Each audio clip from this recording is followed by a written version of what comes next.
انسان اگر نظر مانے صدقہ کرے تو اللہ تعالیٰ کے ساتھ شرط نہ لگائے کہ یا اللہ یہ کام ہوگا تو میں صدقہ کروں گا، یہ کام ہوگا تو میں یہ نظر تیرے لیے کروں گا، بلکہ نظر جو ہے انسان وہ مانے ان جو مطلق ہو۔ لیکن اگر کوئی شخص مشروط نظر مان لے اس کو پورا کرنا ضروری ہے۔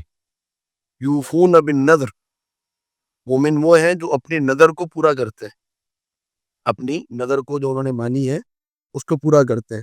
اور اگر کوئی شخص نظر ماننے کے بعد اس کو پورا نہیں کرتا اس کو کفارہ دینا پڑے گا، قسم کا کفارہ۔ اگر مجھے پتا ہے ایک شخص کے بارے میں کہ یہ شخص مستحق زکوٰۃ ہے تو میں اس کو یہ بتا کے نہیں دوں گا کہ بھائی زکوٰۃ لینی ہے تو لو، نہیں تو واپس کرو۔ یہ تو آپ عزت نفس پہ آپ حملہ کر رہے ہیں، تو کوئی بتانے کی ضرورت نہیں ہے۔ قرآن میں یا حدیث میں کہیں پر بھی یہ بات نہیں آئی کہ یہ زکوٰۃ دو تو بتا کر دو کہ یہ زکوٰۃ ہے۔ نبی صلی اللہ علیہ وسلم نے فرمایا کہ ایک شخص جس کو دنیا میں کوئی راحت ہی نصیب نہیں ہوئی تھی، کوئی آسانی ہی نہیں ملی تھی، اللہ رب العالمین نے اس کو جنت کا ایک جھلک دکھائی، بس جیسے خطہ لگا کے اسے نکالنے پر۔ فرمایا کبھی دنیا میں کوئی تکلیف آئی ہے؟ اللہ کبھی تکلیف نہیں۔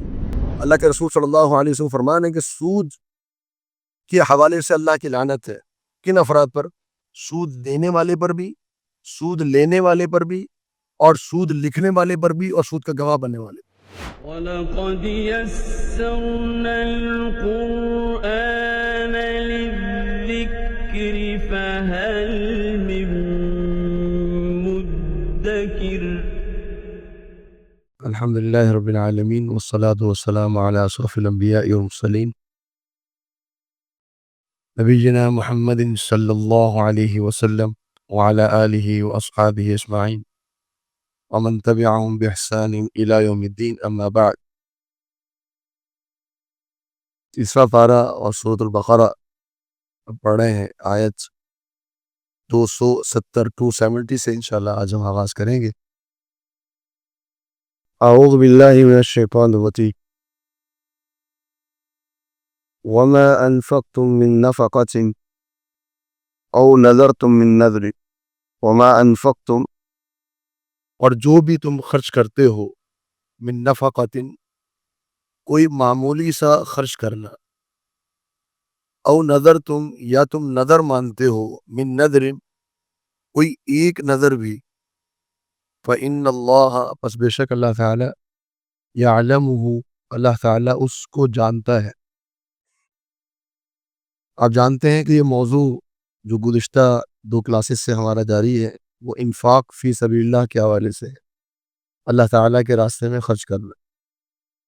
اس کی صورت اللہ تعالیٰ نے بیان فرمائی اور ایک تسلی دی کہ تم جو بھی خرچ کرتے ہو، کم سے کم بھی جو خرچ کرو تو اللہ رب العالمین اس کو جانتا ہے، اور اگر تم کوئی نظر مانتے ہو تو اللہ رب العالمین اس نظر کے بارے میں بھی جانتا ہے۔ نظر ماننا جو ہے اس کے 2 طریقے ہوتے ہیں۔ ایک یہ ہے کہ انسان مطلقاً بغیر کسی شرط کے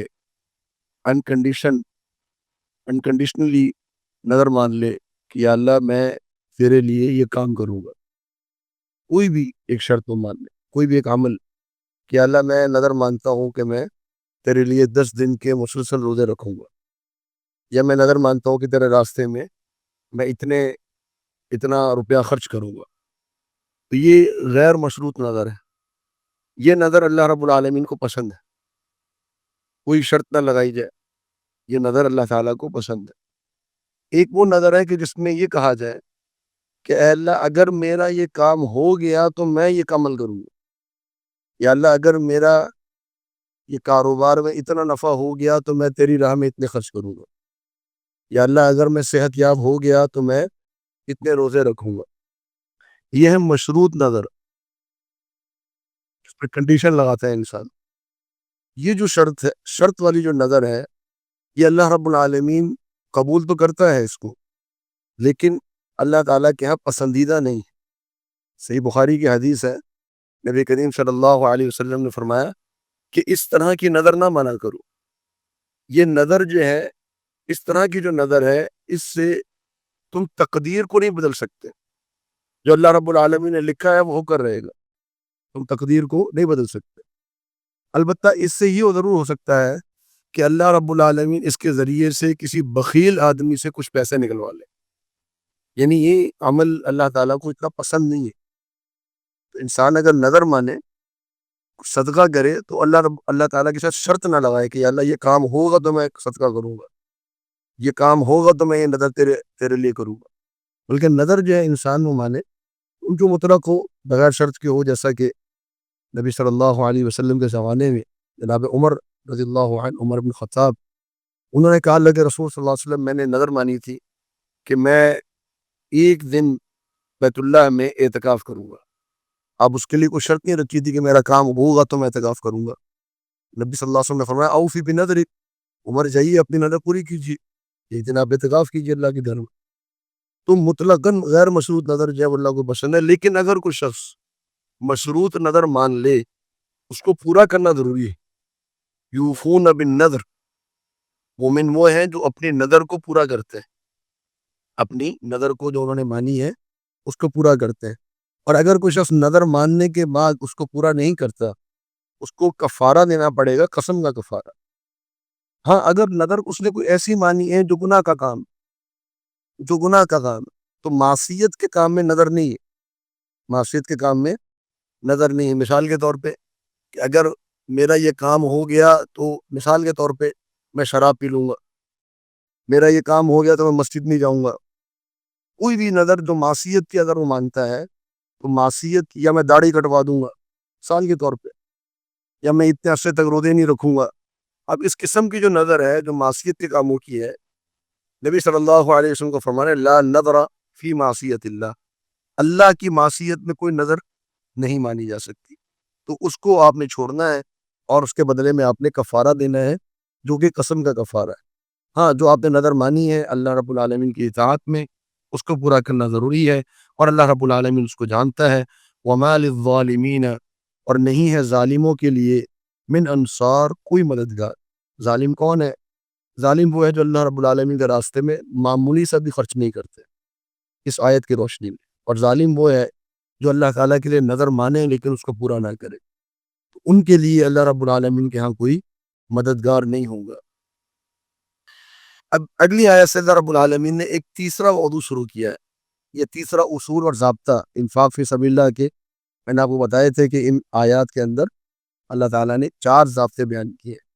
ایک پہلا ضابطہ کہ آپ نے دیتے وقت نیت کیا کرنی ہے, بیان ہو چکا. دوسرا ضابطہ کہ آپ نے دینا کیا ہے, وہ بھی بیان ہو چکا. اب ایک تیسرا ضابطہ شروع ہو رہا ہے کہ آپ نے دینا کس طرح سے ہے, وہ اللہ رب العالمین نے اس آیت میں بیان فرمایا. فرمایا کہ ان تبدو الصدقات, ان تبدو, اگر تم ظاہر کرو گے الصدقات, اپنے صدقات کو, فنعما ہی, تو یہ بہت بہترین ہے. فنعما ہی, بہت اچھی چیز ہے. اگر تم اس کو اپنے صدقات کو ظاہر کرو, اعلانیہ تم لوگوں کے سامنے ظاہر ہو کہ تم صدقہ دے رہے ہو, تو یہ بری چیز نہیں ہے, یہ اچھی چیز ہے. شرط یہ ہے کہ انسان کی نظر جو ہے وہ اخلاص والی ہو, اللہ رب العالمین کی رضا اس کو چاہیے ہو. وَإِن تُخْفُوهَا, اور اگر تم اس کو چھپاتے ہو, وَتُؤْتُوهَا, اور تم دیتے ہو ان صدقات کو, الفقراء, فقیروں کو, مسکینوں کو, فَهُوَ خَيْرٌ لَكُمْ, بس یہ چھپانا بھی تمہارے لیے بہترین. یعنی دونوں طریقے, چاہے تم غیر چھپائے دو, ظاہری طور پہ دو, سب کے سامنے دو, فقیر ہے, مسکین ہے, وہ مانگنے آیا ہوا ہے, اس کی ضرورت ہے, آپ نے سب کے سامنے اس کو دے دیا, بہت اچھی بات. یا پھر یہ ہے کہ آپ چھپا کر دیجیے. یہ آپ کو عمل کرنا ہے حالات کو دیکھتے ہوئے اور اپنے ارادے اور نیت کو دیکھتے ہوئے. ایک چیز ہے, دیکھیے ہم نماز پڑھتے ہیں, وہ بھی ظاہری پڑھ رہے ہیں نا, اور ظاہری عمل کر رہے ہیں, جماعت میں آ رہے ہیں, شریک ہونے, فرض ادا کر رہے ہیں لوگوں کے سامنے. تو اعمال کو ظاہر کرنا یہ کوئی غلط بات نہیں ہے. اعمال کو ظاہر کرنا خاص طور پہ اس وقت زیادہ پسندیدہ ہو جاتا ہے جب اس عمل کو ظاہر کرنے سے دین اسلام کی ترویج ہو, نشر و اشاعت ہو, اور لوگوں کو ترغیب دلائی دے, اس وقت زیادہ پسندیدہ. جیسے کہ ایک موقع پر نبی صلی اللہ علیہ وسلم نے ترغیب دلائی, کوئی قوم آئی بھی تھی, مسکین تھے, فقیر تھے, بڑے محتاج تھے, آپ صلی اللہ علیہ وسلم نے ترغیب دلائی صدقہ کرو. ایک صحابی اٹھے, گھر سے گئے اور ایک بوری اناج کی بھر کے لے آئے. نبی صلی اللہ علیہ وسلم بڑے خوش ہوئے, اور آپ صلی اللہ علیہ وسلم نے فرمایا کہ من سن فی الاسلام سنۃ حسنۃ فلہ اجرها واجر من عمل بها. اب اس شخص نے جو نیک عمل کیا ہے یہ اس کے نیک عمل کو دیکھتے ہوئے اب جو باقی بھی عمل کریں گے اس کا اجر بھی اس کو ملے گا، کیونکہ اس نے ظاہر کیا عمل، اب اس کی بنیاد باقیوں کو بھی حوصلہ ہوگا اور وہ بھی عمل کریں گے، اس سے دوسروں کو بھی اس سے وہ ہوگا۔ لیکن اگر اس کی وجہ سے انسان کے اخلاص میں کوئی فرق آ رہا ہو، نمبر ایک، نمبر دو، اگر اس کی وجہ سے کسی شخص کی عزت نفس مجروح ہو رہی ہے، آپ سب کے سامنے اس کو جا کے دے رہے اور ظاہر کر رہے ہیں کہ یہ شخص محتاج ہے یا مستحق ہے، اس کی عزت نفس اگر مجروح ہو رہی ہے پھر یہ عمل درست نہیں۔ اگر عزت نفس مجروح نہیں ہو رہی، وہ سب کے سامنے موجود ہے، سب کو پتہ ہے کہ یہ سوالی ہے، یہ مانگنے آیا ہے، مستحق ہے، محتاج ہے، اس کو دینا چاہیے، تو آپ دے رہے ہیں تو اچھی بات ہے۔ اور اگر آپ زکوٰۃ دے رہے ہیں تو زکوٰۃ کو بھی ظاہر کر کے دیں، کوئی حرج نہیں ہے۔ لیکن اگر نفلی صدقہ ہے، اس میں زیادہ بہتر عمل یہ ہے کہ آپ اس کو چھپا لیجئے۔ ایک تو انسان کا اخلاص اس کے اندر محفوظ رہتا ہے، دوسرا یہ کہ سامنے والے کی جو عزت نفس ہے وہ بھی محفوظ رہتی ہے، اور اس کی فضیلت بھی بہت ہے۔ نبی کریم صلی اللہ علیہ وسلم کا فرمان ہے کہ اللہ رب العالمین قیامت کے دن 7 افراد کو سائے میں جگہ دے گا، اپنے سائے میں۔ اپنے سائے سے مراد ایک سایہ ہوگا جو اللہ رب العالمین پیدا فرمائے گا۔ اللہ تعالیٰ کا سایہ ممکن نہیں ہے، کیونکہ سایہ اللہ کا اگر ہو اس کے لیے کوئی چیز ہمیں اللہ سے اوپر ماننی پڑے گی، یہ درست نہیں ہے۔ علماء نے اس کو بیان کیا کہ فی ظلہ سے مراد یا تو اللہ کے عرش کا سایہ یا کوئی سایہ ہوگا جو اللہ تعالیٰ پیدا فرمائے گا سورج سے محفوظ رکھنے کے لیے۔ اس سائے میں اللہ رب العالمین 7 قسم کے افراد کو جگہ دے گا۔ ان میں سے ایک وہ شخص ہے کہ جو صدقہ کرتا ہے لیکن اتنا اس کو چھپاتا ہے کہ حتی لا تعلم شمالہ ما تنفق یمینہ، اس کے بائیں ہاتھ کو، الٹے ہاتھ کو پتہ نہیں چلتا دائیں ہاتھ نے کیا خرچ کیا ہے۔ یہ ایک سایہ اللہ رب العالمین دے گا اس کو قیامت کے دن۔ یہ اس کے لیے بڑی ایک جو ہے وہ فضیلت کی بات ہے، اور اس انسان کی عزت نفس اس میں محفوظ رہتی ہے۔ اور بعض لوگ یہ سوال کرتے ہیں عموماً کہ جی اگر زکوٰۃ دینی ہو، میں ضمناً یہ مسئلہ بیان کر دوں کہ جی زکوٰۃ دینی ہو تو کیا بتا کر دینی چاہیے کہ یہ زکوٰۃ ہے؟ نہیں، ہرگز نہیں۔ اس نے کہا آپ کو بتا کر دینی چاہیے؟ اگر مجھے پتہ ہے ایک شخص کے بارے میں کہ یہ شخص مستحق زکوٰۃ ہے، تو میں اس کو یہ بتا کے نہیں دوں گا کہ بھائی زکوٰۃ لینی ہے تو لو، نہیں تو واپس کرو۔ یہ تو آپ عزت نفس پہ آپ حملہ کر رہے ہیں، تو کوئی بتانے کی ضرورت نہیں ہے۔ قرآن میں یا حدیث میں کہیں پر بھی یہ بات نہیں آئی کہ یہ زکوٰۃ دو تو بتا کر دو کہ یہ زکوٰۃ ہے۔ ہاں، اگر کسی شخص کے بارے میں مجھے شبہ ہے کہ یہ شخص جو ہے یہ مستحق زکوٰۃ ہے یا نہیں ہے، مجھے شبہ ہے، تو ضروری نہیں کہ میں بتاتے وقت کہوں کہ جی یہ زکوٰۃ ہے تو آپ لے لیجئے، لیتے ہیں تو لے لیجئے ورنہ واپس کر دی۔ بلکہ اس کا زیادہ بہتر طریقہ یہ ہے کہ پوچھ لیا جائے کہ بھائی جان آپ زکوٰۃ قبول کرتے ہیں یا صرف صدقے کی صورت میں آپ کی مدد کر دی جائے۔ انسان پوچھ لے اس طریقے سے جہاں شبہ ہو، لیکن جہاں مجھے کنفرم ہے، یقینی ہے کہ یہ زکوٰۃ ہے، اور بتانے کی ضرورت نہیں۔ اور مجھے پتہ ہے کہ سامنے ہمارا شخص مستحق ہے، بیمار ہے، اپنی بیماری کا خرچہ نہیں اٹھا سکتا، بے روزگار ہے، اپنی آمدن اس کی پوری نہیں پڑ رہی ہے، گھر کے اندر ضروریات ہیں مختلف قسم کی، آپ زکوٰۃ دیجیے، کوئی بتانے کی ضرورت نہیں کہ زکوٰۃ۔ تو لہذا صدقے کو چھپائیے، زکوٰۃ کو چھپائیے، یہ زیادہ حفاظت والی بات ہے۔ اور کہیں ان کا ظاہر کرنا پڑ جائے دوسروں کو ترغیب دلانے کے لیے، وہاں ظاہر کرنا بھی درست ہے۔ اور فرمایا کہ وَيُكَفِّرُ عَنْكُمْ، اور اللہ رب العالمین مٹا دیتا ہے تم سے، من سیئاتکم، تمہارے گناہوں کو۔ اللہ رب العالمین صدقات کے ذریعے سے انسانوں کے گناہوں کو بھی مٹاتا ہے۔ صدقات میں بے تحاشا انسان کے لیے فضائل ہیں اور فوائد ہیں۔ اس صدقے کے ذریعے سے اللہ رب العالمین کی ناراضگی اور غصہ ٹل جاتا ہے۔ صدقے کے ذریعے سے انسان پر کوئی مصیبت آنے والی ہو وہ ٹل جاتی ہے۔ صدقے کے ذریعے سے اللہ رب العالمین انسان کے گناہوں کو معاف کر دیتا ہے۔ صدقے کے ذریعے سے اللہ رب العالمین کل قیامت والے دن اس کو سایہ نصیب کرے گا، انسان اپنے صدقے کے سائے میں ہوگا۔ تو مختلف فضائل ہیں جو اللہ رب العالمین نے قرآن اور حدیث میں بیان فرمائے ہیں، اور فرمایا کہ واللہ بما تعملون خبیر، اللہ رب العالمین جو بھی تم عمل کر رہے ہو خبیر، اس کی خبر رکھنے والا ہے۔ آگے فرمایا کہ لیس علیک ہداہم، لیس نہیں ہے علیک آپ پر، ہداہم ان کو ہدایت دینا، لیس علیک ہداہم نہیں ہے آپ پر ان کو ہدایت دینا، نہیں ہے آپ پر ان کو ہدایت دینا۔ اس کا معنی کیا ہے؟ یعنی آپ ان لوگوں کو ہدایت نہیں دے سکتے، نہ ہی آپ اس کے ذمہ دار ہیں کہ وہ لوگ ہدایت پر آئے۔ کن لوگوں کی بات ہو رہی ہے؟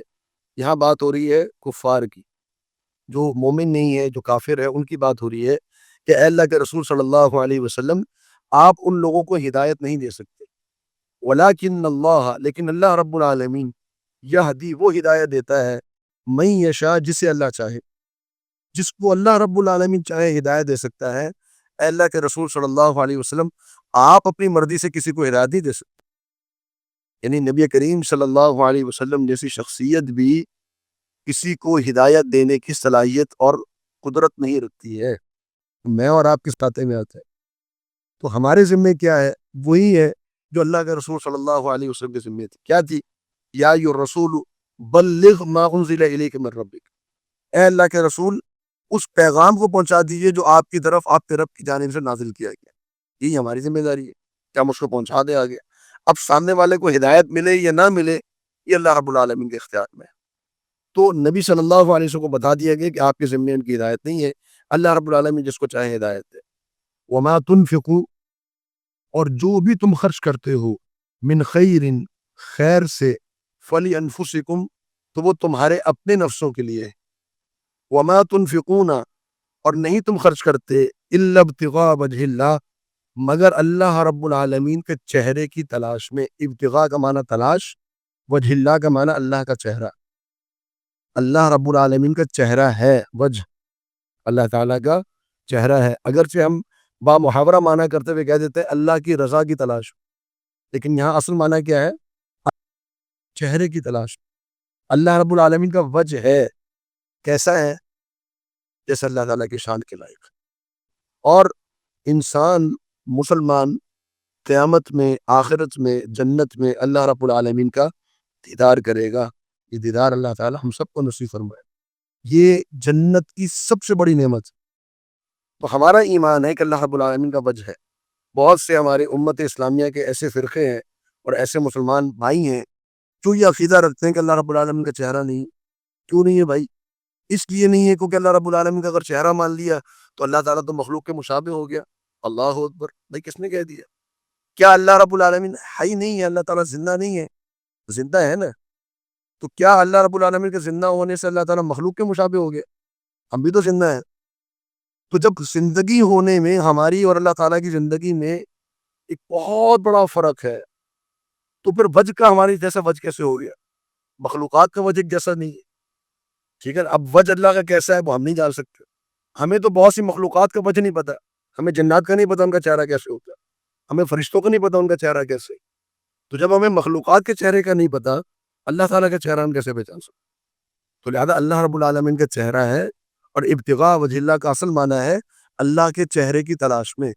تو اللہ رب العالمین کے چہرے کی تلاش کا مطلب کہ اللہ رب العالمین جب ہم سے راضی ہوگا تو اللہ تعالیٰ اپنے چہرے کا دیدار کرائے گا، جو کہ اس کائنات کی سب سے بڑی نعمت ہے. وما تنفقوا من خیر، اور جو بھی تم خرچ کرتے ہو خیر سے، یوفی الیکم، وہ پورا پورا تمہیں لوٹا دیا جائے گا. وانتم، اور تم لوگ، لا تظلمون، ظلم نہیں کیے جاؤ گے. اس آیت کا پا محاورہ ترجمہ تھا. اب یہاں تھوڑا سا ایک سوال پیدا ہو رہا ہے کہ یہ درمیان میں اس جملے کا معنی کیا تھا کہ آپ کے ذمے ان کی ہدایت نہیں، اللہ تعالیٰ چاہے تو ہدایت دے دے. انفاق فی سبیل اللہ میں یہ معنی کفار کی ہدایت کیوں ذکر کیا گیا؟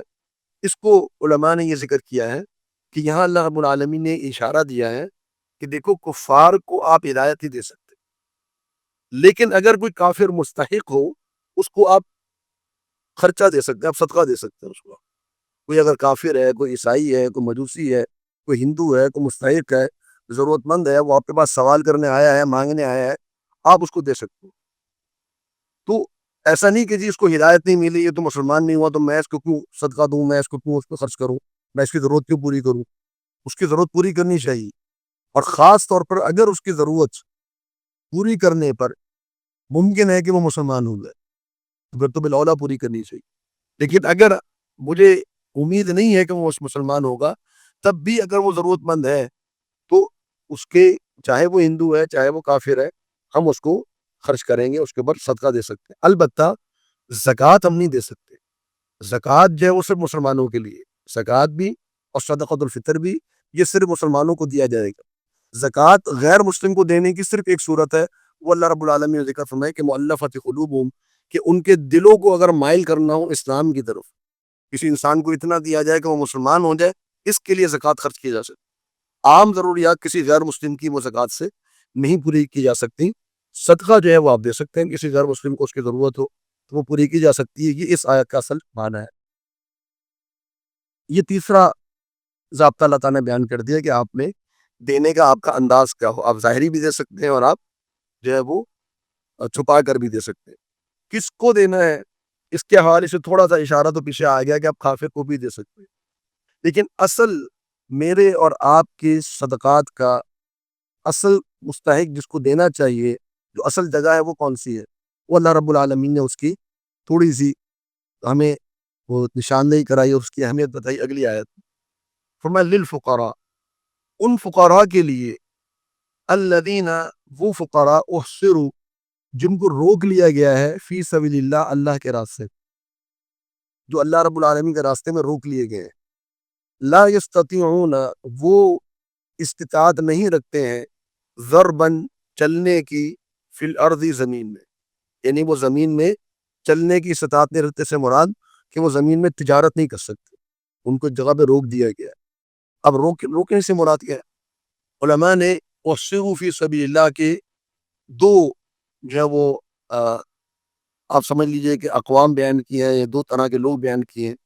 ایک ہے مجاہدین، وہ مجاہدین جو اللہ رب العالمین کے راستے میں جہاد کر رہے ہیں، وہ بارڈرز پہ کھڑے ہوئے ہیں، سرحدوں پہ کھڑے ہوئے ہیں، کفار کے علاقوں میں موجود ہیں، وہاں جہاد کر رہے ہیں، اللہ رب العالمین کا کلمہ کو بلند کر رہے ہیں. اب ان کے لیے انسان کو خرچ کرنا چاہیے، ان کے گھر والوں کی کفالت کے لیے بھی، ان کی جو اخراجات ہیں ان کو پورا کرنے کے لیے. اور دوسرے وہ لوگ ہیں، وَاحْصِرُوا فِي سَبِيلِ اللَّهِ سے مراد جو صحابہ نے اور علماء نے ذکر کیا وہ یہ کہ وہ ہیں جو طلبہ علم ہیں، جو اللہ رب العالمین کے راستے میں روک لیے گئے ہیں، یعنی وہ علم حاصل کرنے کے لیے یا علم پہنچانے کے لیے وہ رکے پڑے ہیں. انہوں نے ذمہ داری لی ہوئی ہے کہ ہم نے اللہ رب العالمین کے اس علم کو آگے پہنچانا ہے. یہ احصروا فی سبیل اللہ. اب وہ کام کاج کے لیے نہیں نکلتے، وہ تجارت کے لیے نہیں نکلتے، انہوں نے اپنا کل وقت، مکمل وقت انہوں نے اپنا اس دین کے لیے رکھا ہوا ہے. اب وہ لا یستطیعون ضربا فی الارض، وہ زمین میں چل پھر نہیں سکتے، حالانکہ اگر وہ چلنے پھریں تو جا سکتے ہیں، وہ تجارت بھی کر سکتے ہیں. اب جناب ابو ہریرہ رضی اللہ عنہ کو دیکھ لیجیے، اس امت کے سب سے بڑے محدث، سب سے بڑے محدث، کہتے ہیں کہ میں اصحاب صفہ میں سے تھا، اور میں جو ہے وہ بسا اوقات بھوک کے مارے بے ہوش ہو کے گر پڑتا تھا، اور لوگ یہ سمجھتے تھے کہ اس کو پاگل پن کا دورہ پڑا، حالانکہ وہ پاگل پن نہیں ہوتا تھا، وہ بھوک کی شدت ہوتی تھی جس کی وجہ سے مطلب بے ہوشی طاری ہو جاتی. اور فرماتے ہیں کہ انصار جو ہے وہ اپنے باغات کی طرف چلے جاتے، مہاجرین جو ہے وہ بازاروں کی طرف چلے جاتے تجارت کے لیے، اور میں جو ہے وہ مسجد پہ رکا رہتا، اس نیت کے ساتھ، اس ارادے کے ساتھ کہ اللہ کے رسول صلی اللہ علیہ وسلم کی کوئی حدیث مجھ سے مس نہ ہو جائے، مجھ سے رہ نہ جائے، جو بھی آپ فرمائیں وہ میں یاد کر لوں. اب یہ احصروا فی سبیل اللہ. اب جناب ابو ہریرہ بھی چاہتے تو نکل جاتے باغات کی طرف، چلے جاتے، تجارت کر لیتے. بڑے بڑے ذہین اور فتین لوگ جو ذہانت میں کمال رکھتے ہیں، انہوں نے اپنی ذہانت کو صرف کر دیا، اپنے جسموں کو لگا دیا اللہ رب العالمین کے علم کی خاطر، تجارت کے لیے نہیں نکلے. یہ وہ لوگ ہیں جو حق رکھتے ہیں اس بات کا کہ ان کے اوپر خرچ کیا جائے.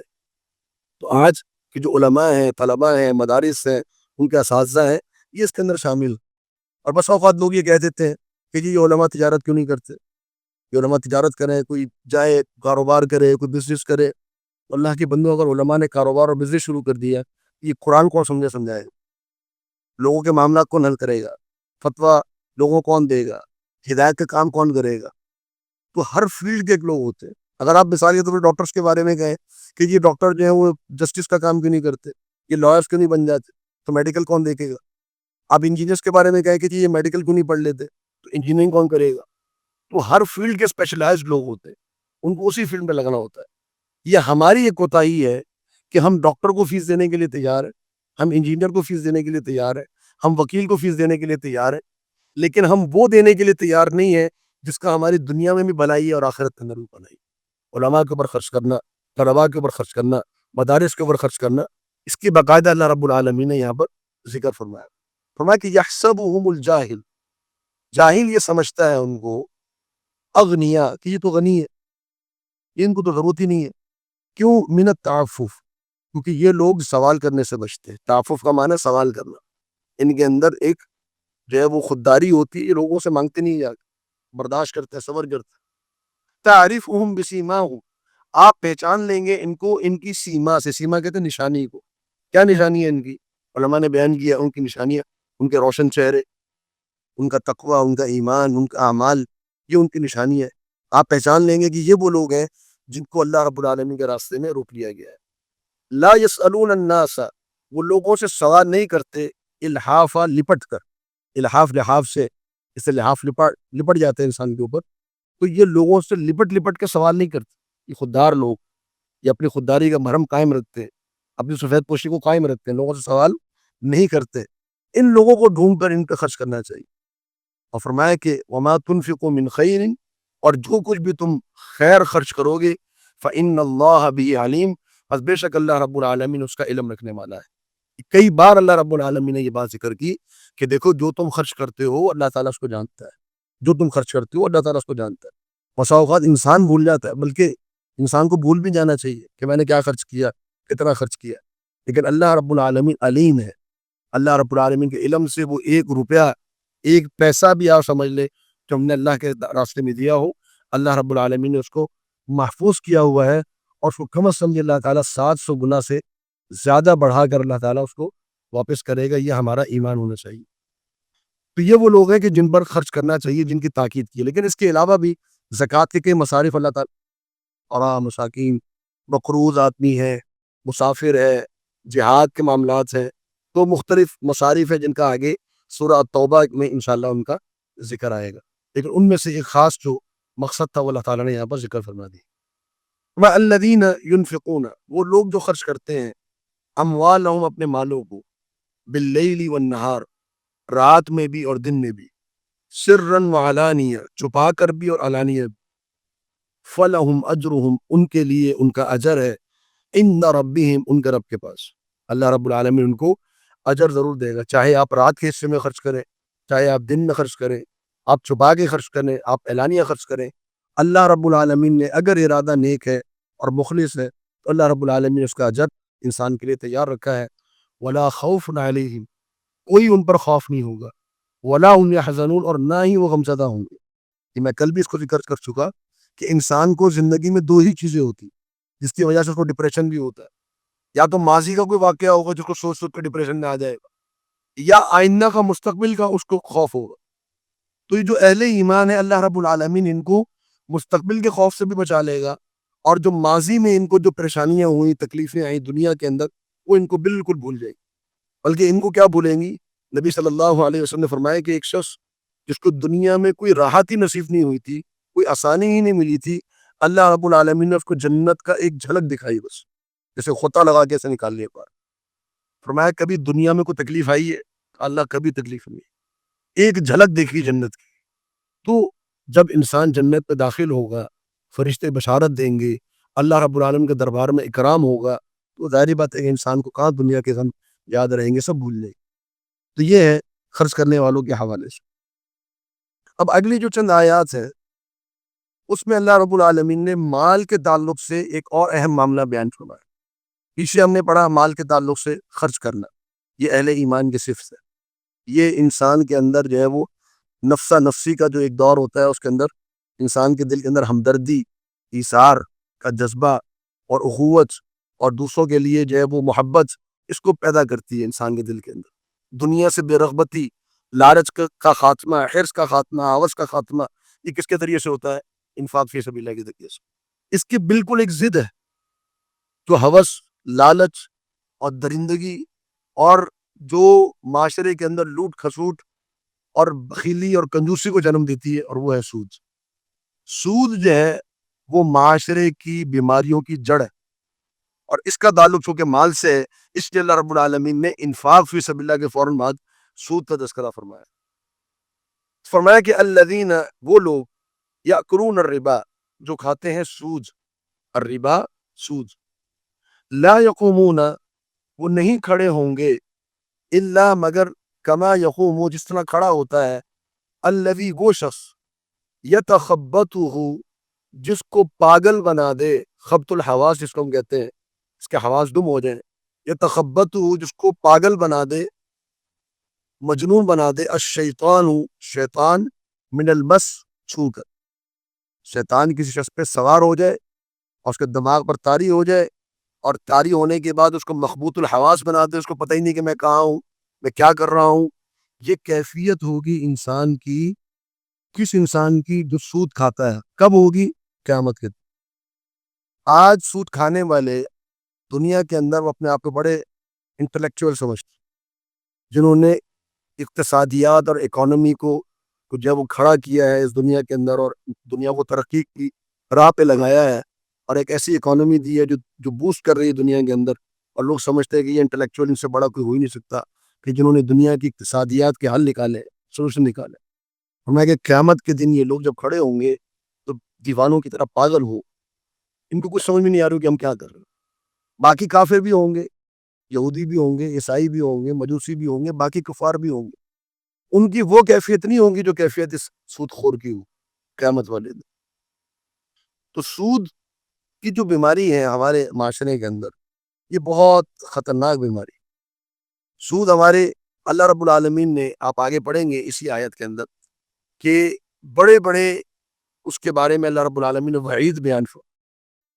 اور یقین مانیے جب آپ سود کے بارے میں پڑھتے ہیں قرآن کے اندر یا حدیث کے اندر، تو اندازہ ہوتا ہے اس قدر سخت الفاظ اللہ رب العالمین نے کبھی اور کسی جرم کے بارے میں استعمال نہیں کیے. بدکاری کے بارے میں، شراب نوشی کے بارے میں، حتیٰ کہ قتل کے بارے میں اللہ رب العالمین نے ایسے الفاظ استعمال نہیں کیے جو الفاظ اللہ رب العالمین نے قرآن مجید میں سود کے بارے میں اور اللہ کے رسول صلی اللہ علیہ وسلم نے احادیث میں سود کے بارے میں استعمال فرمایا. آپ آگے پڑھیں گے اللہ رب العالمین نے فرمایا کہ اگر تم سود نہیں چھوڑتے، اللہ رب العالمین سے تمہارے جنگ ہے. اللہ تعالیٰ تمہارے خلاف جنگ کا اعلان ہے، تمہارے خلاف جنگ کا اعلان اللہ تعالیٰ کا اعلان کر رہا. تو کیوں؟ کیونکہ جو اسلام کا اقتصادی نظام ہے اس میں اللہ رب العالمین نے ایک اصول بنا دیا. جو اسلام کا اکانومی سسٹم ہے اس میں اللہ رب العالمین نے نظام یہ بنایا ہے کہ دولت اوپر سے نیچے کی جانب آتی، دولت اوپر سے نیچے کی جانب آتی. اس میں آپ صدقہ کرتے ہیں، آپ زکوٰۃ کرتے ہیں، تو وہ صدقہ اور زکوٰۃ کی صورت میں نیچے کی جانب آتی ہے. اس میں آپ پارٹنرشپ پر جاتے ہیں، آپ کاروبار کرتے ہیں تو آپ کو پارٹنرشپ کرنی ہے. اور اگر آپ کوئی غریب آپ کے پاس آتا ہے، وہ کہتا ہے کہ جی میں نے کچھ کاروبار کرنا ہے، تو آپ اس کو قرض دے دیتے ہیں. اس کے اندر صورت کیا ہے کہ مال اوپر سے نیچے کی جانب آتا ہے. لا یکون دولۃ بین الاغنیاء منکم، یہ اللہ رب العالمین نے اصول بیان کیا کہ یہ جتنے بھی اللہ رب العالمین نے نظام بنایا اسلام کا، یہ اس لیے بنایا کہ تاکہ دولت جو ہے وہ تمہارے اغنیاء کے درمیان گھومتی نہ رہے، تمہارے مالداروں کے درمیان نہ گھومتی رہے. لیکن جو سودی سسٹم ہے، جو انٹرسٹ بیسڈ جو ہماری اکانومی ہے، اس کا جو سسٹم ہے یہ اس طرح کا ہے کہ اس میں دولت فقیر سے یا کمزور سے طاقتور کی طرف منتقل ہوتی ہے. سرمایہ دارانہ نظام جس کو ہم کہتے ہیں، کیپٹلزم، جو آج ہماری سوسائٹی کے اندر لاگو ہے، امریکہ میں، یورپ میں اور ہمارے ملک پاکستان کے اندر، یہ کیپٹلزم، سرمایہ دارانہ نظام. اس کیپٹلزم کی بنیاد کس کے اوپر ہے؟ انٹرسٹ کے اوپر ہے، سود کے اوپر ہے. اور اس سود کے موجد کون ہے؟ اس کو لانے والے بینکنگ سسٹم جو اس کی ریڑھ کی ہڈی ہے، اس کو بنانے والے کون ہیں؟ یہودی ہے، سود خور، جنہوں نے اس کو بنایا. اٹلی سے اس کا آغاز ہوا اور چلتے چلتے اس کی پوری ہسٹری ہے. 17ویں صدی میں اس کا آغاز ہوا اور چلتے چلتے آج اپنے عروج پر پہنچی گئی ہے. اور ہم اس کے اندر دھستے چلے جا رہے. اور سود کا جو یہ سسٹم ہے، یہ اکانومی سسٹم ہے، جس کے بارے میں کہتے ہیں نا کہ بڑا انٹلیکچوئل ہے اور بڑے اقتصادی ماہرین ہیں جنہوں نے اس کو ڈیولپ کیا ہے، یہ پورا نظام آپ کا، یہ سسٹم آپ کا قرض کے اوپر چلتا ہے. میں مختصر وقت میں اس کی زیادہ تفصیلات بیان نہیں کر سکتا، اس کے لیے ایک الگ ہمیں جو ہے وہ ورک شاپ کی یا ایک الگ درس کی ضرورت محسوس ہوگی.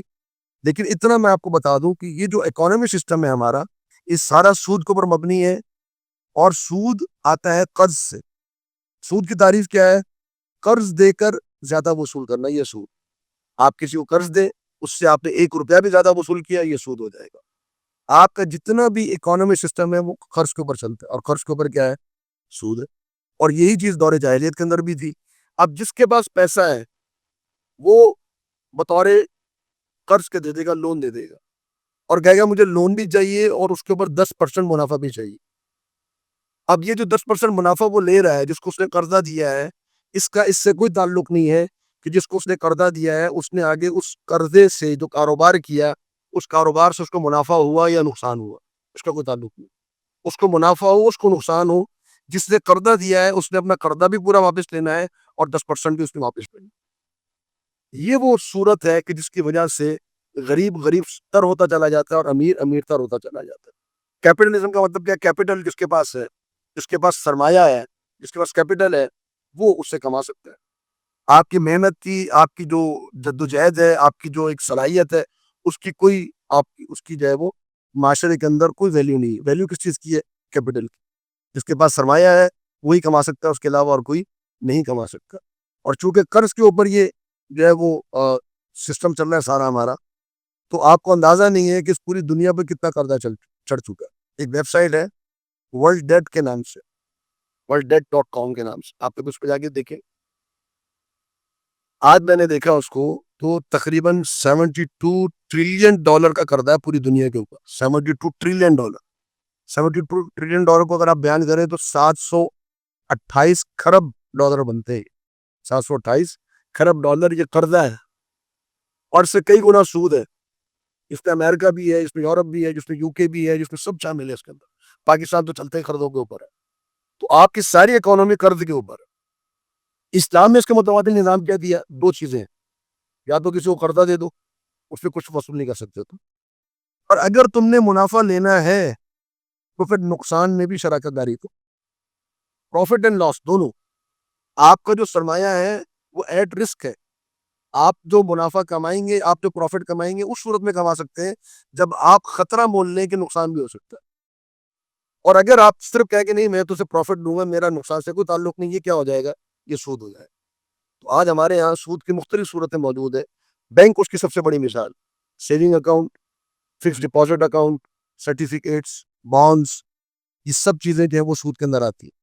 اور میں ایک اور بات بھی یہاں کرتا چلوں کہ ہمارے یہاں ایک متبادل شکل آ چکی ہے اسلامک بینکنگ کی. میں اپنے ریسرچ کے بیس پہ بالکل 100% شیور آپ کو بتا سکتا ہوں، اسلامک بینکنگ نام کی اسلامی ضرور ہے، اس کے اندر اسلام کے نام کی یا شریعہ کمپلائنس آپ کہیں کہ یہ 100% ہے، نہیں ہے. میں اپنی ریسرچ کی بیس پہ آپ کو بتا سکتا ہوں. اس کے اندر جتنے جو اس کے اندر فائنینس جو اس کے اندر ٹرانزیکشنز ہوتی ہیں، اور جس طریقے سے اس کے اندر جس کو آپ کہتے ہیں کہ مرابحہ ہے یا اجارہ ہے، موڈ آف فائنینس جس کو ہم کہتے ہیں، آپ اس کی جتنی کنڈیشن پڑھتے چلے جائیں گے میں آپ کو بتا سکتا ہوں کہ وہ کس کے اندر کیا کیا مسائل ہیں، اور کس کی وجہ سے اس کے اندر بھی بالکل 100% شیور ہوں کہ اس کے اندر بھی انٹرسٹ بھی موجود ہے. اس کے اندر وہ ساری خرابیاں موجود ہیں، خامیاں موجود ہیں جو کہ بینکنگ سسٹم کے اندر ہوتی ہے. 100% کوئی شبہ نہیں اس کے اندر. اور میری اس حوالے سے کئی اسلامک بینکس کے ڈیلیگیشن سے، ان کے ریپرزینٹ سے میری بات چیت بھی ہو چکی ہے. یہاں پر بھی ایک دو ساتھی موجود ہیں جو جانتے ہیں اس چیز کو. اسلام آباد سے میزان بینک کے جو ہے وہ آئے تھے ہمارے پاس یہاں پر، ان کے ساتھ بھی اچھی خاصی ہماری بات چیت ہوئی، اور وہ اس کو ایکنالج کر کے گئے، ایڈمٹ کیا انہوں نے کہ جی واقعتاً ہمارا جو بینکنگ سسٹم ہے اسلامک، اس کے اندر سود بھی موجود ہے، اس کے اندر غرر بھی موجود ہے، وہ ساری برائیاں موجود ہیں جو برائیاں کنونشنل بینکنگ کے اندر موجود ہیں. تو لہذا سود دونوں سسٹم کے اندر موجود ہے. تو ہمارے اوپر یہ لازمی بنتا ہے. اللہ رب العالمین نے فرمایا کہ سود سے جو ہے انسان کو بچنا ہے. تو فرمایا کہ الا کما یقوم الذی یتخبطہ الشیطان من المس ذلک بانہم قالوا، یہ اس لیے ہے کہ بے شک انہوں نے کہا انما البیع مثل الربا، کہ تجارت جو ہے بیع مثل الربا، وہ سود کی طرح ہے. تجارت کے اندر بھی پروفٹ ہوتا ہے، سود کے اندر بھی پروفٹ ہوتا ہے. پھر لہٰذا دونوں چیزیں جب پروفٹ ہو رہا ہے تو دونوں چیزیں ایک جیسی ہیں. اس میں فرق کیا ہے؟ جیسے آج ہمیں کہتے ہیں، ہم کیا کہتے ہیں، جو بینک جو ہے وہ اگر کسی کو لون دیتا ہے وہ کہتا ہے جی میں انویسٹمنٹ کر رہا ہوں. ہم بھی کہتے ہیں جی انویسٹمنٹ کر رہے ہیں. شریعت کی نظر میں یہ انویسٹمنٹ نہیں ہے. انویسٹمنٹ ہمیشہ ایٹ رسک ہوتی ہے. میں نے اگر کسی کو $1,00,000 دیے ہیں یا کروڑ روپے دیے ہیں یا 10 لاکھ روپے دیے ہیں، ایسا انویسٹمنٹ میں یہ نہیں کہہ سکتا کہ جی مجھے آپ نے یہ 10 لاکھ روپے واپس بھی کرنے ہیں اور پلس آپ نے مجھے 2% بھی دینا ہے. نہیں، میں جب بھی کسی کو انویسٹمنٹ کروں گا تو پھر میں اس کے پارٹنر بن جاؤں گا، اور اس کے نفع میں بھی شریک ہوں اور اس کے نقصان میں بھی شریک. پارٹنرشپ کے جو شریعہ کمپلائنس کے اصول ہوتے ہیں ان کو ہمیں فالو کرنا پڑے گا. سیدھے سیدھا یہ طریقہ نہیں کہ آپ نے وہ قرضہ دیا اس کے بعد آپ 2% کما بھی رہے اور آپ کہیں کہ جی میں نے انویسٹمنٹ کر دی. انویسٹمنٹ نہیں. آج ہم بھی یہ بات کریں انما البیع مثل الربا، نہیں، یہ قرضہ ہے. آپ جب بھی اپنی دی گئی رقم کو سیکیور کریں گے وہ قرضہ ہو جائے گا، اور جب بھی آپ قرضے کے اوپر کچھ بھی وصول کریں گے وہ سود ہو جائے گا. تو میں اپنی دی گئی رقم کو سیکیور نہیں کر سکتا کہ میں نے آپ کو انویسٹمنٹ دی ہے، میں نے جتنے پیسے دیے اتنے تو مجھے چاہیے ہی چاہیے، پلس اس کے اوپر مجھے جتنا چاہیے. یہ انویسٹمنٹ نہیں ہے، یہ سود ہے۔ اور یہی بات دور جاہلیت میں مشرکین نے بھی کہ انما البیع مثل الربا، اللہ رب العالمین نے فرمایا وَأَحَلَّ اللَّهُ الْبَيْعَ وَحَرَّمَ الرِّبَا، یہ بنیادی اصول فرمایا کہ نہیں، اللہ رب العالمین نے تجارت کو حلال کیا ہے، سود کو حرام کیا ہے، یہ بنیادی فرق۔ لیکن دوسرا فرق یہ ہے کہ تجارت کے اندر آپ منافع کماتے ہیں کیونکہ آپ رسک اٹھاتے ہیں۔ ایک دکاندار ہے اپنی دکان پہ چیزیں رکھ کے بیٹھا ہوا، ہو سکتا ہے بکے، ہو سکتا ہے نہ بکے، ہو سکتا ہے اچھا پروفٹ دے جائے، ہو سکتا ہے لاس ہو جائے، اب وہ جو پروفٹ کمائے گا وہ جائز۔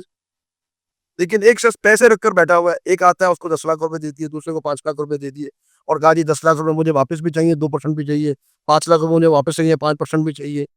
اب اس کا کیا رسک ہے؟ کوئی رسک نہیں۔ بینکوں کا کیا رسک ہے؟ کوئی رسک نہیں۔ تو بینک جو بھی پیسے دیتا ہے اس کو 100% اس نے واپس لینا ہے، تو اس کے اوپر جو وہ لے رہا ہے وہ سود ہے۔ فمن جاءه موعظة من ربه، فمن جاءه، بس جس کے پاس آ گیا موعظۃ النصیحت من ربی، اس کے رب کی جانب سے، فانتہا، پس وہ رک گیا، فلہ ما سلف، اسی کا ہے ما سلف جو گزر چکا۔ یہ اللہ رب العالمین نے ایک صورت بیان کی ہے ایسے شخص کی جو پہلے سودی کاروبار کے اندر تھا، جو پہلے سودی کاروبار میں تھا، سود کماتا تھا، سودی کاروبار کرتے کرتے اب اس کو توبہ کی توفیق ہو گئی، ساری زندگی سود کماتا رہا، اب توبہ اس کی توفیق ہو گئی اس کو۔ اب وہ کیا کرے کہ سود سے جو اس نے کمایا ہے، اس نے اپنا گھر بنایا، اس نے گاڑی بنائی، اب وہ ایک کاروبار کر رہا ہے جو کمایا اس نے سود سے تھا، اب وہ کیا کرے، اپنے کاروبار کو بھی چھوڑ دے، اپنے گھر کو بھی چھوڑ دے، اپنی گاڑی کو بھی چھوڑ دے، اور بالکل زیرو ہو کے سڑک پہ آ جائے۔ اللہ رب العالمین نے فرمایا کہ نہیں، فانتہا فلہ ما سلف، اگر اس نے توبہ کر لی ہے اور اب وہ دوبارہ سود نہیں لینا چاہتا، دوبارہ سودی کاروبار کی طرف نہیں جانا چاہتا، تو جو ہو گیا وہ اس کا ہے، جو ہو گیا وہ اس کا ہے۔ مثال کے طور پہ ایک شخص ہے، وہ بینکنگ سیکٹر میں ملازمت کرتا ہے، بینک کی ملازمت بھی یہ سودی آمدنی میں آتی ہے، اس کا شمار بھی سود میں ہوتا ہے، جو بھی بینک کا ملازم ہے وہ سودی اس کی انکم۔ تو اگر وہ بینک کا ملازمت رہا ایک عرصے تک، ہمارے یہاں مسلمانوں میں ایک بے عملی ہے اور سود کے بارے میں معلومات نہیں ہے، اب وہ اس ملازمت کرتا رہا ایک عرصے تک ملازم رہا، بعد میں اس کو توبہ کی توفیق پتہ چلا کہ جی یہ تو حرام انکم ہے اور مجھے نہیں کرنی چاہیے تھی، اب وہ چھوڑتا ہے وہاں سے۔ تو جو اس نے اپنی، جو اس کی سیلریز ملی، جو بونس ملے، جو اس کی انکم ہوئی اس کے ذریعے سے، جو بھی اس نے کمایا، تو کیا وہ سب چھوڑ دے گا، سب ختم کر دے گا؟ اس آیت کی روشنی میں علماء کہتے ہیں کہ نہیں، اگر وہ اس سے توبہ کر لی ہے، اب وہ اس سودی معاملے سے باہر نکل رہا ہے، تو جو کچھ اس نے بنا لیا تھا وہ اس کا ہے۔ یہ اللہ رب العالمین نے اس موقع پر مسلمانوں کو بھی یہ جو ہے وہ جس کو کہتے ہیں کہ گنجائش دینا اور رخصت دینا، کہ مسلمانوں کو بھی یہ کہا کہ جو تم نے سودی کاروبار کیے، کیونکہ کئی صحابہ کے تھے کاروبار، سود جائز تھا، حتیٰ کہ عباس بن عبد المطلب، خالد بن ولید رضی اللہ عنہ، یہ صحابہ جو ہیں وہ سود پہ کاروبار کیا کرتے تھے، سود جائز تھا اس وقت۔ لیکن اب جب سود منع کر دیا گیا تو فرمایا کہ جو تم نے پہلے سود کے کاروبار سے کمایا تھا وہ تم رکھ سکتے ہو اپنے پاس، فَلَهُ مَا سَلَفَ وَأَمْرُهُ إِلَى اللَّهِ، اور اس کا معاملہ جو ہے وہ اللہ رب العالمین کی طرف، اللہ تعالیٰ اس کے معاملے کو دیکھے گا۔ اور اللہ رب العالمین، ظاہری بات ہے کہ اس آیت میں اللہ تعالیٰ نے گنجائش دی ہے، اور اللہ رب العالمین اس کے ساتھ رحم کا معاملہ کرے گا۔ لیکن ومن عاد، اور جو اس کے بعد دوبارہ پلٹے سود کی طرف، فاولئک اصحاب النار، یہی لوگ ہیں جو جہنمی ہیں، ہم فیہا خالدون، وہ ہمیشہ ہمیشہ اس پہ رہیں گے۔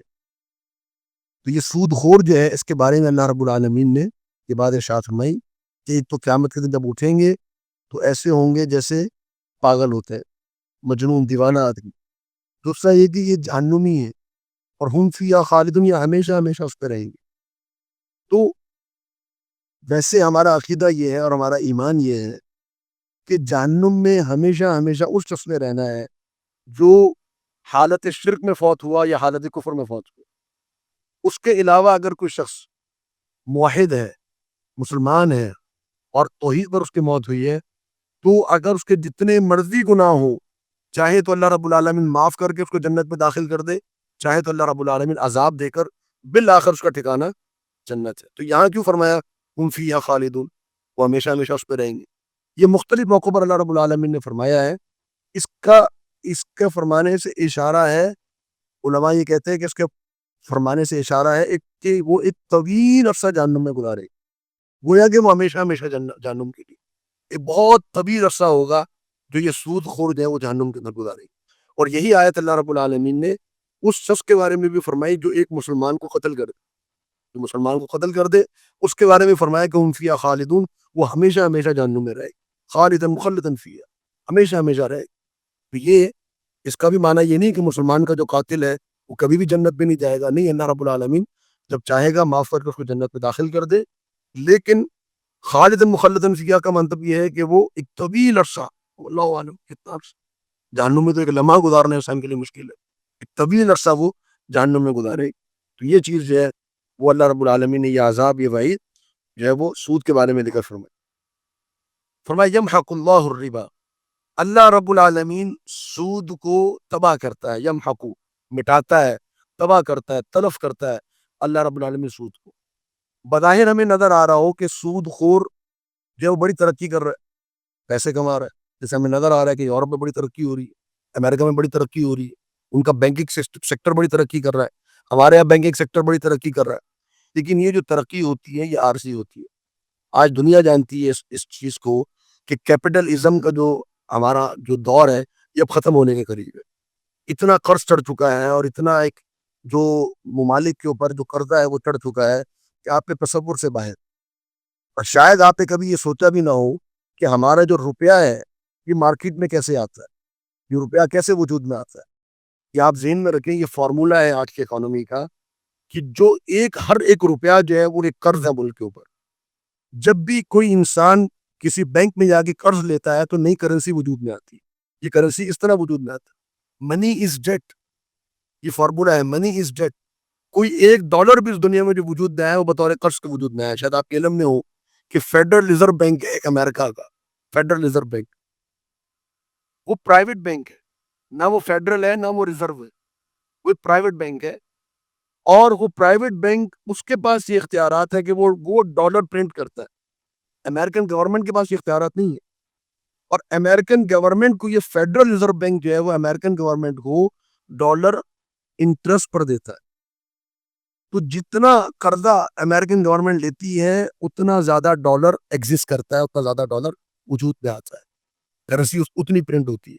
تو جتنا ہم قرضہ لیتے ہیں، ہم جو کریڈٹ کارڈ یوز کرتے ہیں، کریڈٹ کارڈ، جتنا ہم کریڈٹ کارڈ یوز کرتے ہیں اتنی زیادہ کرنسی وجود میں آتی ہے.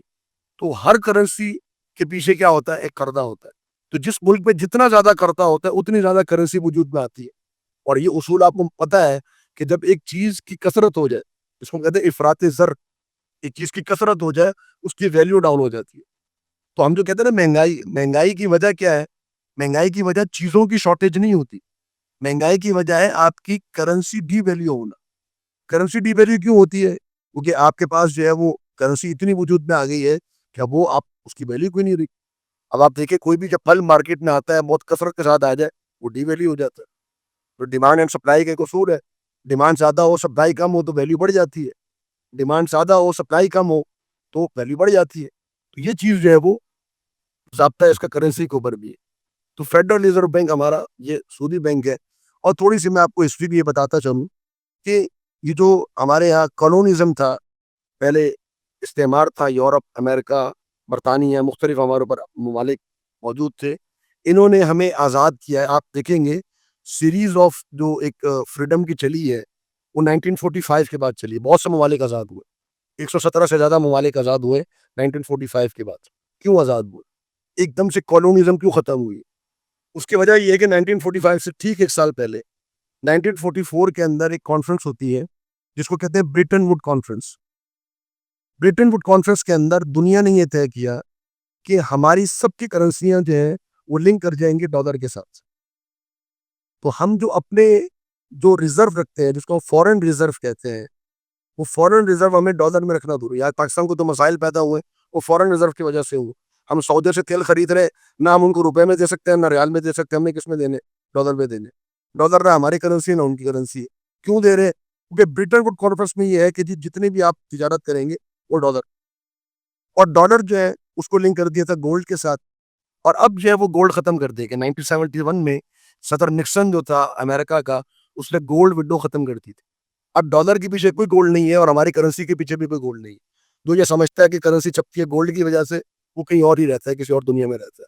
تو کرنسی کے پیچھے، کسی بھی کرنسی کے پیچھے گولڈ نہیں. کرنسی چپتی ہے ہمیشہ کب؟ جب آپ کا قرضہ وجود میں آتا ہے. تو قرضہ کب وجود میں آتا ہے؟ جب کوئی انسان قرضہ لیتا ہے. اور قرضہ کیوں لیا جاتا ہے؟ قرضہ دیا جاتا ہے تاکہ اس پر سود وصول کیا جائے. تو آپ کی پوری کرنسی جو ہے وہ کس سے ریلیٹڈ ہے؟ ڈالر کے ساتھ. اور ڈالر ریلیٹڈ ہے قرض کے ساتھ. اور یہ وہ پورا اکانومی سسٹم ہے جو اس یہودی دماغ نے بنایا ہے. آپ کی کسی بھی ملک کے اندر کوئی بھی آپ تجارت نہیں کر سکتے بینکنگ سسٹم کے بغیر. آپ کی جتنی انویسٹمنٹ ہوتی ہیں چاہے وہ گورنمنٹ سیکٹر میں ہو, وہ پرائیویٹ سیکٹر میں ہو, وہ پبلک پرائیویٹ سیکٹر میں ہو, وہ ساری انویسٹمنٹ بینکس کے تھرو ہوتی ہے. جتنی انویسٹمنٹ ہوتی ہے اصل میں یہ قرضہ ہوتا ہے. تو اللہ معاف کرے, اس یہودی دماغ نے اور اس بینکنگ سسٹم میں پوری دنیا کو اپنے شکنجے میں کسا ہوا ہے. اسی لیے نبی کریم صلی اللہ علیہ وسلم کی وہ حدیث صحیح بخاری کے اندر ہمیں یاد آتی. اللہ کے رسول صلی اللہ علیہ وسلم فرمایا ایک زمانہ آئے گا کہ دنیا میں کوئی شخص دنیا میں سود سے نہیں بچ سکے گا. اور اگر سود سے بچ بھی گیا تو سود کے غبار سے نہیں بچ سکے. آج ہم سود کے غبار سے نہیں بچ سکتے. تو ہماری جو امپورٹ ایکسپورٹ ہے کس کے ذریعے ہوتی ہے؟ بینکنگ کے ذریعے سے ہوتی ہے. جتنی چیزیں آپ نے خریدی ہیں بیچی ہیں اس کے اندر کہیں نہ کہیں اس کے خریدنے بیچنے میں کہیں نہ کہیں سود انوالو ہے. ہم بجلی خریدنے ہیں, تھوڑا سا لیٹ ہو جائے تو آپ کو انٹرسٹ پے کرنا پڑ جاتا ہے. تو بہت ساری چیزیں ہیں جو اس کے اندر سود شامل ہے. تو اصل کیا ہے؟ اب ہم کہتے ہیں کہ جس سے چھٹکارا کیسے, وہ اللہ رب العالمین نے بتا دیا. چھٹکارا کیسے؟ کہ آپ اس نظام کو لپیٹ کر رکھتے, اس کے پیرالل سسٹم کھڑا کر کے آپ چھٹکارا نہیں لے سکتے کہ آپ نے کنورشن بینکنگ کے پیرالل آپ اسلامی بینکنگ کھڑی کر دی اور آپ کہیں کہ جو واہ واہ ہو گئی ہے اور اب آپ نے اسلامک اکانومی کھڑی کر دی. نہیں, اسلامک اکانومی کھڑی کرنی پڑے گی. آپ کو کیپٹلزم کے ماڈل سے باہر نکلنا پڑے گا. آپ کو دوبارہ اسلامی نظام کی طرف آنا پڑے گا. آپ کو وہی اسلامی نظام فالو کرنا پڑے گا جو اللہ کے رسول صلی اللہ علیہ وسلم نے ہمیں دیا. تو بہرحال یہ مختصر گفتگو سود کے حوالے سے کرنا ضروری تھی. اللہ رب العالمین نے فرمایا کہ اللہ تعالیٰ سود کو تباہ کرتا ہے. یہ اکانومی ہے جو سود کے اوپر ہے یہ ختم ہونے والی ہے. وَيُرْبِ الصَّدَقَاتِ, اور اللہ رب العالمین صدقات کو بڑھاتا ہے. یہ ایک بالکل ریورس ایک کانسیپٹ دیا اللہ تعالیٰ نے. پیسہ زیادہ کماؤ گے برکت نہیں ہوگی, پیسہ خرچ کرو گے برکت ہوگی. یُرْبِ الصَّدَقَاتِ, یہ اللہ رب العالمین نے ایک نظریہ مسلمانوں کو دیا. واللہ, اور اللہ رب العالمین لا يحب, وہ محبت نہیں کرتا, کل کفار اثیم, ہر شخص سے جو بہت زیادہ کفر کرنے والا ہو, بہت زیادہ گناہگار. ان الذین آمنوا, بے شک وہ لوگ جو ایمان لائے, وعملوا الصالحات, اور انہوں نے نیک اعمال کیے, واقاموا الصلاۃ, اور انہوں نے نماز قائم کی, وآتوا الزکاۃ, اور زکوٰۃ ادا کی, لہم اجرہم عند ربہم, انہی کے لیے اجر ہے ان کے رب کے پاس, ولا خوف علیہم ولا هم يحزنون, نہ ان پر کوئی خوف ہوگا اور نہ ہی یہ غمزدہ ہوں گے. یہ اہل ایمان کی صفت بیان کی. یہ وہ لوگ ہیں جو دنیا کے اندر اسلامی نظام کو لا سکتے ہیں. عمل صالح, ایمان, صحیح اعمال, نماز کا قیام اور زکوٰۃ کی ادائیگی. یہ ہے وہ اعمال کہ جن اعمال کی بنیاد پر اس دنیا کے اندر تبدیلی آ سکتی. یہ اللہ رب العالمین نے اس چیز کو ذکر کیا سود کے موضوع کے درمیان, اور یہی وہ لوگ ہیں جو سود سے بچ سکتے ہیں. یا ایھا الذین آمنوا, اے ایمان والو, اتقوا اللہ, اللہ سے ڈر جاؤ, وذروا, اور چھوڑ دو, ما بقی من الربا, جو سود سے باقی رہ گئے. ڈر جاؤ اللہ سے اور سود کو چھوڑ دو جو باقی رہ گیا. ان کنتم مؤمنین, اگر تم مومن ہو. یہ آیات جو ہم پڑھ رہے ہیں یہ نبی کریم صلی اللہ علیہ وسلم کی وفات سے 4 ماہ قبل نازل. سود کی جو حرمت ہے یہ نبی صلی اللہ علیہ وسلم کی وفات سے 4 ماہ قبل نازل ہوئی, اور اسی لیے نبی صلی اللہ علیہ وسلم نے حجۃ الوداع کے موقع پر ان آیات کو پڑھا دی اور فرمایا کہ آج سے میں سارا سود ختم کرتا ہوں, میرے اپنے پاؤں تلے رونتا ہوں. حتیٰ کہ فرمایا عباس بن عبد المطلب رضی اللہ عنہ کا نام لے کر فرمایا کہ جناب عباس کا سود میرے پاؤں تلے ہے, خالد کا سود میرے پاؤں تلے ہے, فلاں کا سود میرے پاؤں تلے ہے, اب یہ تم سے کسی سود کا مطالبہ نہیں کرے گی. آگے فرمایا کہ فَإِن لَمْ تَفْعَلُوا, بس اگر تم نہیں کرتے, فَأْذَنُوا, تو تم خوب جان لو. فَأْذَنُوا کا معنی بِحَرْبٍ, اس کا مطلب ہے عَلِمُوا بِحَرْبٍ, جان لو اچھی طریقے سے, بِحَرْبٍ, کہ ایک بہت بڑی جنگ ہے, من اللہ, اللہ تعالیٰ سے, ورسولہ, اور اللہ کے رسول سے. یہ سود جو ہے یہ اللہ رب العالمین کے خلاف جنگ ہے, اللہ تعالیٰ کے برخلاف جنگ ہے. اور کوئی جو ہے وہ قوم کتنی بڑی مضبوط ہو اللہ تعالیٰ کے خلاف جنگ کر کے نہیں دی سکتی. یہ سرمایہ دارانہ نظام جس کو بھی 200-300 سال ہوئے, یہ اب اپنی موت آپ مرنے لگا, اور کچھ عرصے میں ہم دیکھیں گے ڈالر گرے گا, اس کے ساتھ بینکنگ سسٹم پورا کلیپس کرے گا. یہ مناظر ہو سکتا ہے کہ اپنی زندگیوں میں دیکھ لیں. تو یہ کیپٹلزم جس پر آج پوری دنیا تراتی پھرتی ہے, اس کیپٹلزم نے گرنا ہے. اسلامی نظام جو ہے اس دنیا کے اندر تقریباً 1000 سال نافذ رہا. خلافت عثمانیہ کے اختتام تک اسلامی نظام موجود تھا. لوگ تجارت کرتے تھے اسلامی نظام کے تحت کرتے تھے, سارے معاملات اسلامی نظام کے تحت ہوتے تھے. ایک بہت بڑا نظام ہے اسلام کا, اقتصادی نظام کو معمولی چیز نہیں ہے. اللہ رب العالمین نے باقاعدہ نظام دیا ہے کہ کس طریقے سے تم نے تجارت کرنی ہے, کس طریقے سے کاروبار کرنا ہے, کیسے تم نے اپنی جو ہے وہ بازاروں کو چلانا ہے. سارے اصول و ضوابط اللہ تعالیٰ نے بیان فرمایا.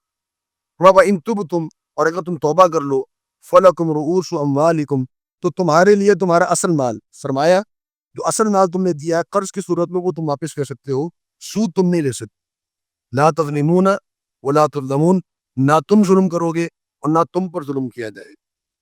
تو یہ اللہ رب العالمین نے اس سود کے بارے میں یہ حکم دے دیا کہ تم جو توبہ کر لو تو وہیں رک جاؤ. اب جو اگر تم نے کسی کو پیسہ سود پر دیا ہو تو سود معاف کر دو, اور باقی جو ہے وہ قرضہ تم لے سکتے ہو. اور سود کے حوالے سے ایک دو حدیث کو بیان کر کے, جو آخری آیت ہے انشاءاللہ ہم اگلے درس میں اس کو پڑھیں گے. اللہ کے رسول صلی اللہ علیہ وسلم فرمان ہے کہ سود کے حوالے سے اللہ کی لعنت ہے. کن افراد پر؟ سود دینے والے پر بھی, سود لینے والے پر بھی, اور سود لکھنے والے پر بھی, اور سود کا گواہ بننے والے. آکل الربا وموکلہ وکاتبہ وشاہدی, ان پانچوں افراد کے پر اللہ رب العالمین کی لعنت. سود لینے والا, سود دینے والا, سود لکھنے والا, سود پر گواہ بننے والا. لہذا سود دینے والا بھی گناہ گار. اگر کسی شخص نے قرضہ لیا سود کے اوپر, یہ بھی سود کے لعنت کے اندر یہ بھی شریک ہے, اور اس گناہ کے اندر شریک. اور سود کا گناہ بہت بڑا ہے. اس پہ نبی صلی اللہ علیہ وسلم کا فرمان ہے کہ سود کے 33 سے زائد درجات ہیں, اور ان میں سب سے ہلکا درجہ اس کا گناہ اتنا ہے. یہ الفاظ نبی صلی اللہ علیہ وسلم کے ہیں, یقین کریں. بس اوقات بتاتے ہوئے زبان لڑکھا جاتی ہے. میں اس کا سب سے ہلکا درجہ یہ ہے کہ کوئی شخص اپنی ماں کے ساتھ بدکاری کرے. یہ سب سے ہلکا درجہ. اس سے آپ اندازہ کیجیے سود کی ہلاکت خیزی کا. ہم بڑے معمولی سمجھ لیتے, سیونگ اکاؤنٹ کھولا ہوا لوگوں سود لے رہے, بانڈس لیے ہوئے سود لے رہے, سرٹیفکیٹ لیے ہوئے سود لے رہے, انشورنس کرائی ہوئی ہے سود لے رہے, اسی طریقے سے فکس ڈپازٹ رکھوائے ہوئے سود لے رہے. تو یہ جو سود کی آمدنی, آپ اگر کسی شخص کو کہیں یہ خنزیر کا گوشت کھا لو, وہ نہیں کھائے, سود کھا لے گا. تو یہ کانسیپٹ ہمارا بالکل الٹ ہو گیا. خنزیر یہ اضطراری کیفیت میں جائز ہے. خنزیر کا گوشت اضطراری کیفیت میں کھا سکتا ہے انسان, مرنے والا خنزیر کھا لے. لیکن سود کے بارے میں اللہ رب العالمین نے کہیں نہیں فرمایا اضطراری کیفیت ہو تو سود کھا لو, نہیں, اس کی کوئی گنجائش نہیں. لہذا ہمیں اس حوالے سے احتیاط برتنی چاہیے. اللہ رب العالمین ہم سب کو عمل کی توفیق عطا فرمائے. وَإِن كَانَ ذُو عُسْرَةٍ, اور اگر وہ ہو ذو عسرہ, تنگدستی والا, فَنَظِرَةٌ, تو مہلت دینا لازم ہے, إِلَى مَيْسَرَةٍ, آسانی تک. اگر کوئی تنگدست ہے جس کو تم نے قرضہ دیا ہوا ہے, اگر وہ ابھی ادا نہیں کر سکتا تو یہ تم پر لازم ہے کہ اس کو اس کی آسانی تک مہلت دے دو. اللہ رب العالمین کسی انسان کو اس کی طاقت سے زیادہ مکلف نہیں کرتا. ایک شخص ہے وہ پاگل ہو گیا, مجنون ہو گیا, اب اس نے نمازیں نہیں پڑھی, اللہ رب العالمین اس سے حساب نہیں دے گا. ایک شخص ہے اس کے پاس پیسے نہیں ہے, وہ ابھی اس پر زکوٰۃ واجب نہیں ہے, اس سے زکوٰۃ نہیں دی, اللہ تعالیٰ حساب و کتاب نہیں لے گا. ایک شخص ہے اس پہ کھڑے ہونے کی استطاعت نہیں ہے, وہ بیٹھ کر نماز پڑھ رہا ہے, اللہ رب العالمین سے کھڑے ہونے کی حساب و کتاب نہیں لے گا. یہ حساب و کتاب کا پہلا اصول یہ ہے کہ اللہ رب العالمین کسی انسان کو اس کی طاقت سے زیادہ مکلف نہیں کرتا. کہ من کنت مولا ہوں فعلی مولا, جس کا میں مولا ہوں علی اس کا مولا ہے. مولا سے مراد کیا ہے یہاں پر؟ محبوب. مولا سے مراد وہ مولا نہیں ہے جو ہمارا ایک فرقہ مراد دیتا ہے کہ جی مولا سے مراد, مولا علی سے مراد بگڑی بنانے والا, کارساز اور مددگار.